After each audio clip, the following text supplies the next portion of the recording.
யாரும் உங்களை புரிஞ்சிக்க மாட்டுக்காங்க அப்படின்னு உங்களுக்கு தோணுதா? நீங்க ஒருத்தராகவே இருக்கிறது போல நீங்க ஃபீல் பண்றீங்க.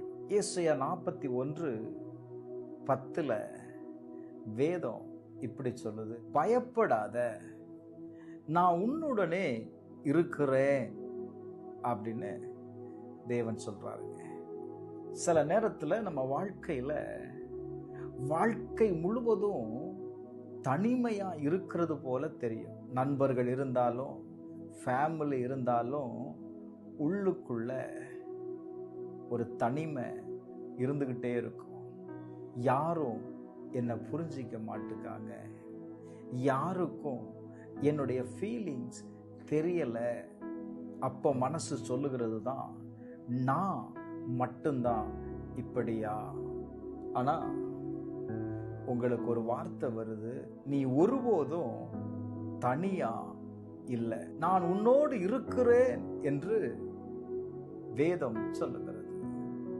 தேவன் உன்னோடு இருக்கிறாருங்க. நீங்க சைலண்டா அழுதாலும் தேவன் உங்களுடைய அழுகையை அவர் காண்கிறார். நீங்க வெளியில ஸ்ட்ராங்கா இருந்தாலும் உள்ள உடைந்து போன அந்த இருதயத்தை அவர் பார்க்கிறார். நீங்க நம்பின மனிதர்கள் உங்க அருகாமையில இல்லாம போகும்போது அவர் உங்க கூட இருக்கிறார். சில நேரத்துல சில நபர்கள் நம்மோடு கூட இருக்கணும் அப்படின்னு நம்ம விரும்புவோம். ஆனா அவர்களால் இருக்க முடியலனாலும் தேவன் உங்க கூட இருக்கிறாருங்க. உங்களுக்குள்ள இந்த தனிமை உணர்வு வந்துருச்சு அப்படின்னா, ஒரு லோன்லியா நீங்க ஃபீல் பண்றீங்க அப்படின்னா, உடனே நீங்க தேவனிடத்துல பேச ஆரம்பிங்க. ஜெபிக்கிறதுக்கு உங்க மனசை ஓபன் பண்ணுங்க. கொஞ்சம் பேசி பாருங்களேன். நீங்க பேச பேச உங்க இருதயத்துல இருக்கிற அந்த உடைக்கப்பட்ட பகுதி தேவனால் தேற்றப்படுவதை நீங்க பார்ப்பீங்க.